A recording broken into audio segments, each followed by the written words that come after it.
Hi, Jack Metcalf here. It's Wednesday, October 28th. It's less than a week before the 2020 presidential election, and I'm here tonight to give my predictions on the popular vote and the Electoral College vote. So let's start with the popular vote. One man, one vote, the popular vote. In 2016, Hillary Clinton won the popular vote, 66 million to 63 million. The margin of victory was actually about 2.8 million. A lot more Americans voted for Hillary Clinton than voted for Donald Trump. But she didn't carry the vote in the right states and lost the Electoral College. So whoever wins has to not only win enough votes, they have to win the votes in the right place. So right now we're just going to talk about what that vote count's going to look like. They say that the participation in this election is going to go up by close to 10% to about 150 million voters. It was about 137 in 2016. So that's a significant increase. Republicans actually had an advantage in registering voters. They registered more than Democrats did. Now, I don't think it's going to do them much good. The hardcore Trump flag waving, MAGA hat wearing, evangelical Trump core, he's brought them out in 2016, and that number is not going to increase a lot, in my opinion. It's going to be middle of the road, traditional Republicans, I think, that are going to be voting in addition to those that voted last time. So I don't. No, also, honestly, I think some of his hardcore support isn't going to vote. So I don't think the registration advantage is going to help him. I think also he's going to leak some Republican voters that just cannot vote for Donald Trump. We've seen an awful lot in social media from individuals and groups of Republicans saying that they will vote for Biden. And I don't think it's going to be a huge number, but I think it's going to be significant, and it's going to help put Biden over the top. And independents now are about a third of the electorate. They are also going to vote for Biden, in my opinion. They skew younger, they skew more liberal. Issues like homosexuality, a woman's right to choose, even gender identity, which would just flip out a hardcore Trump supporter, just don't even register as an issue for these younger voters.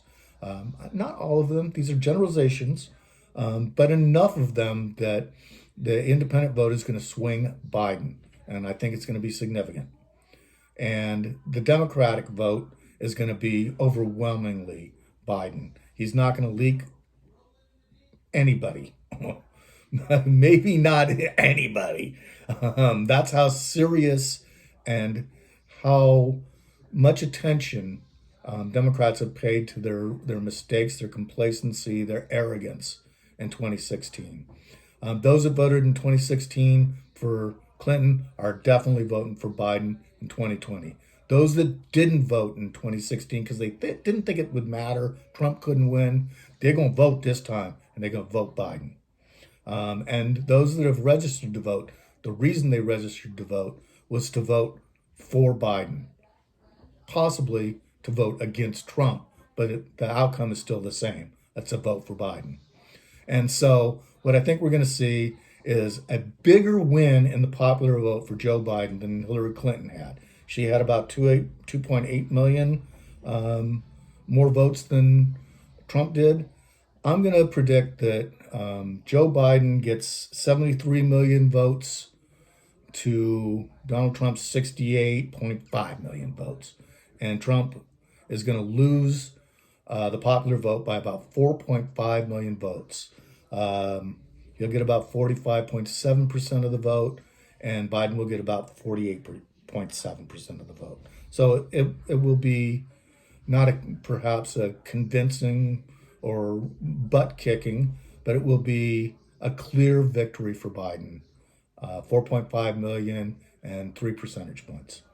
With the Electoral College, really, I've done the map here already. This is how I believe it's going to pan out, and I'll give some exceptions. I'll give one exception. Really, we've got some states that are leaning Trump. We've got some states that are leaning Biden. Those that I thought were pretty clear, I've already given.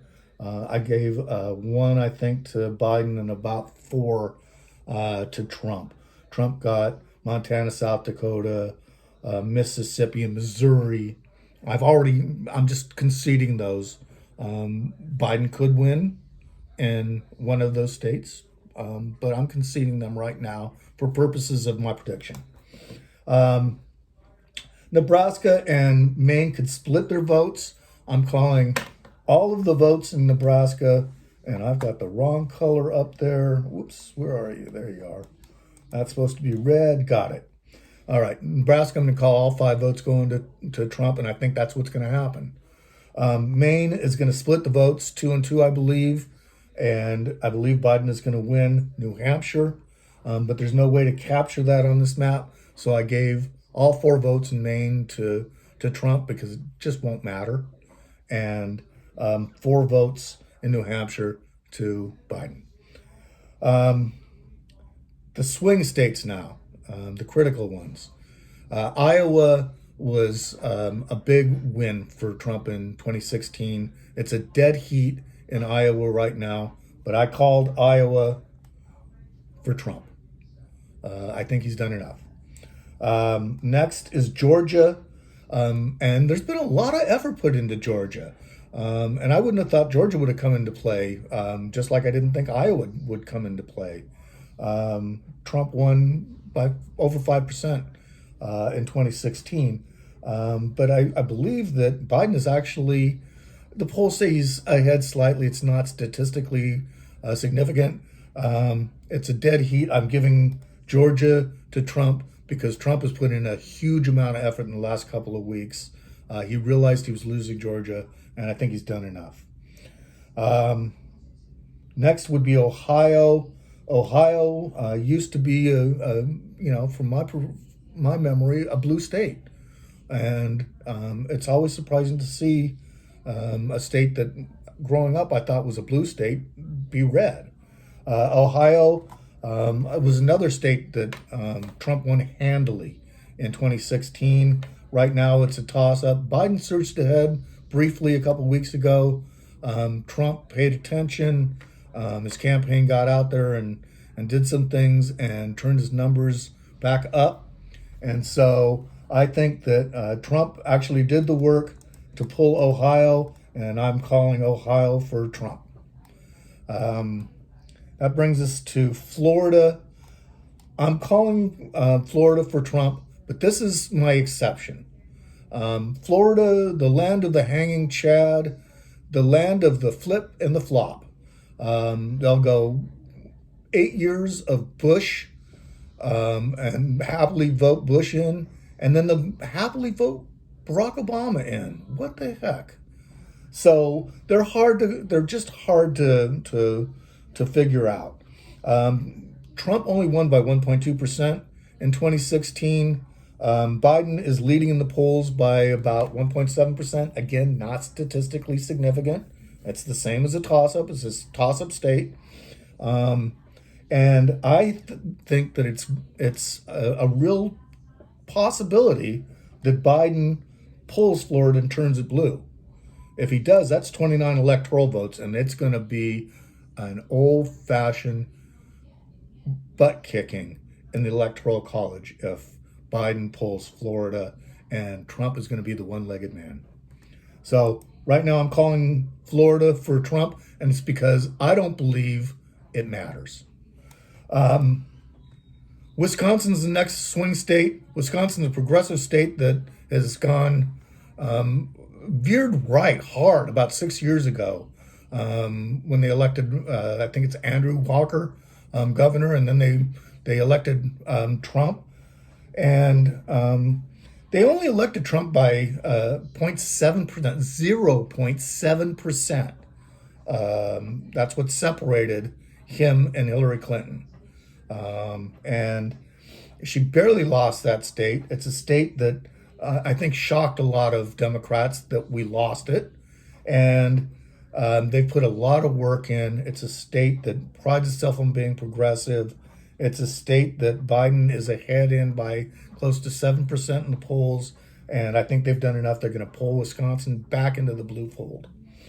Michigan, another state where, it's a union state, for crying out loud. That should be dark blue country, and they voted for Trump last time. However, the margin of victory was 11,000 votes out of 4.725 million. They'll pick that up in Lansing.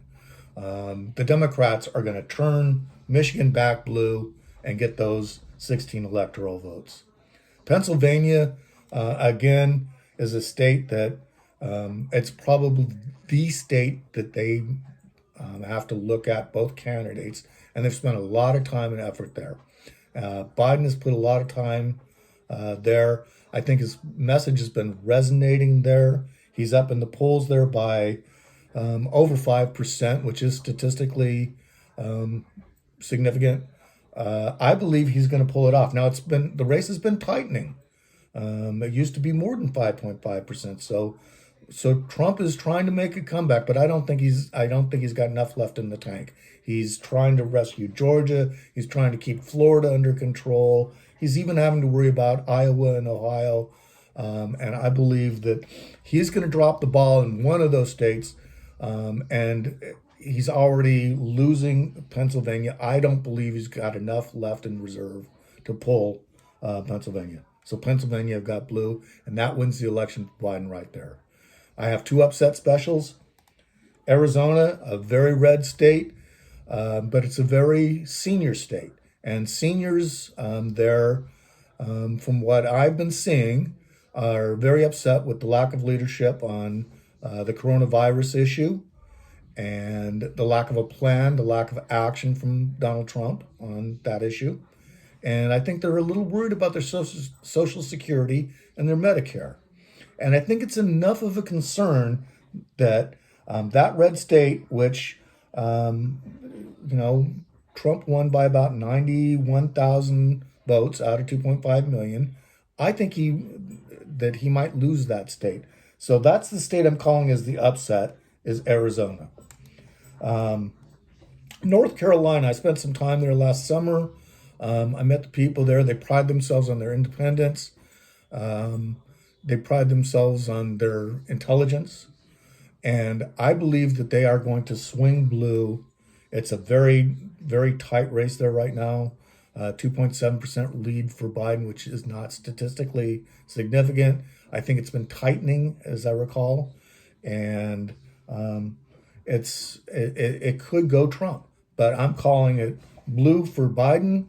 North Carolina is my second upset special, and Florida is a possible upset special for. Well, it's not an upset. Yeah, it is an upset special because that was a Trump state in 2016. So that's my predictions for the 2020 election, for the swing states, and the final electoral vote is going to be 301 to 237 in that neighborhood. It could be as high as 330 to 208. It could even be higher, but 330 is my outside projection. But I think 301 to 237 is my safe projection for Biden winning this election. Thank you. Have a good night. Vote.